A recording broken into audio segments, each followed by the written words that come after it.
Bienvenue dans Défense Zone, votre podcast spécialisé dans les questions de défense et de sécurité.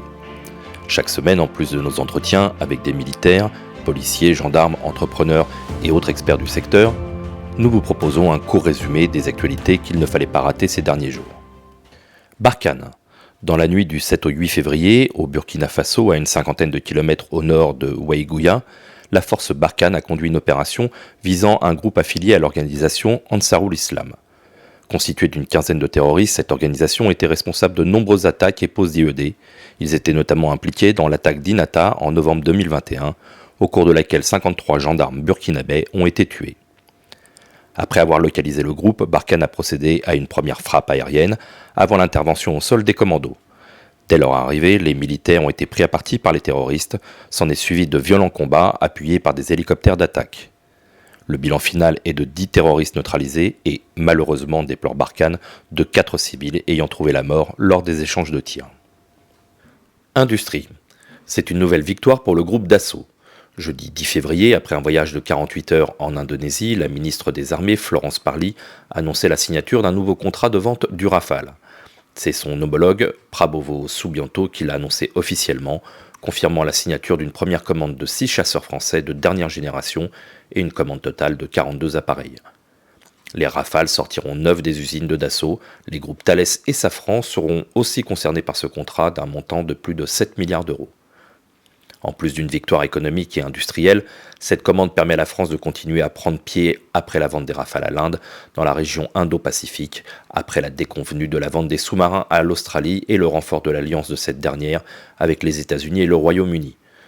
Ce partenariat militaro-industriel ne compte pas s'arrêter là. En effet, Jakarta devrait signer un accord prochainement avec Naval Group pour la commande de 2 sous-marins Scorpène. Avec ce nouveau contrat, l'Indonésie est le 7e pays à choisir le chasseur omnirôle français, après le Qatar, l'Égypte, l'Inde, la Croatie, la Grèce et les Émirats arabes unis. Crise ukrainienne. Il y a quelques semaines, les États-Unis avaient annoncé la mise en alerte de 8500 militaires. Cette fois-ci, Washington passe la vitesse supérieure avec l'envoi d'un millier de soldats en Roumanie. C'est le ministre de la Défense roumaine, Vasili Diancou, qui a confirmé l'information dès l'arrivée des forces US sur le territoire roumain depuis le samedi 5 février. Les troupes proviennent du 2e régiment de cavalerie basé à Vilsek en Allemagne. Cette unité est essentiellement équipée de véhicules blindés Strykers et de GTLV. Probablement déployé près de la frontière ukrainienne, ce renfort apportera une capacité anti-char supplémentaire aux forces de l'OTAN déjà en place. Russie. Les Spetsnaz russes vont désormais bénéficier d'un nouvel hélicoptère spécialement dédié aux opérations spéciales. 2 premiers exemplaires du Sapsan, c'est son nom, viennent d'être en effet livrés au 440e régiment d'hélicoptères de Vyazma, stationné à l'ouest de Moscou. L'hélicoptère est construit autour d'une base de Mi-8 avec une cellule de pilotage renforcée en titane et une motorisation plus puissante. Pour répondre aux spécificités des missions des forces spéciales, la machine est dotée d'une cabine compatible avec l'emploi de jumelles de vision nocturne, d'une boule optronique et d'un phare infrarouge. Côté armement, le Sapsan disposera d'un système de leurre antimissile et sera capable d'emporter des missiles guidés d'une portée de 15 km, des bombes de différentes masses, des missiles air-air et pourra recevoir l'apport d'une mitrailleuse lourde.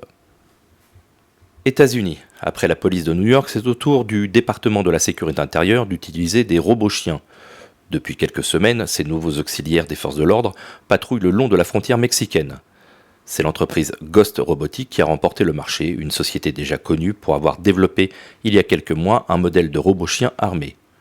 Le quadrupède électronique pèse 45 kg, est capable d'emporter une charge utile de 10 kg et possède des capteurs infrarouges et thermiques particulièrement appréciés par les forces US pour repérer de nuit d'éventuelles intrusions de migrants ou de trafiquants de drogue. Totalement autonome, le robot chien est capable de patrouiller à partir de coordonnées GPS, de revenir sur un point initial et d'évoluer sur n'importe quelle configuration de terrain, que ce soit du sable, des rochers, des collines et même des environnements construits par l'homme, comme des escaliers par exemple. Police nationale.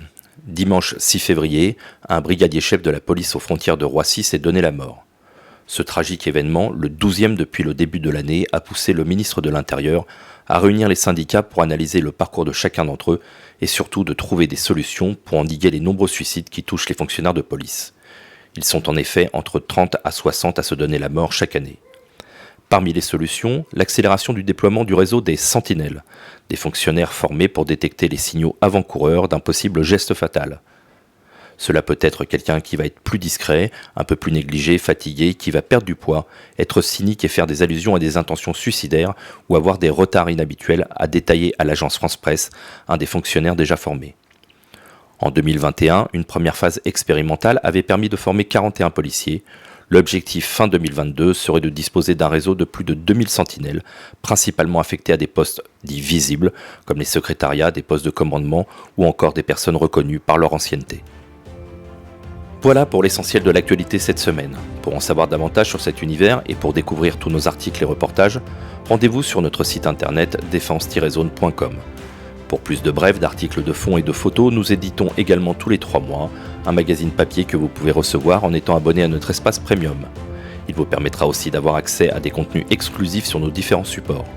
Vous trouverez tous les liens nécessaires dans la description de cet épisode. En attendant, nous vous souhaitons une bonne journée et nous vous donnons rendez-vous la semaine prochaine pour un nouveau résumé de l'actualité des forces de défense et de sécurité.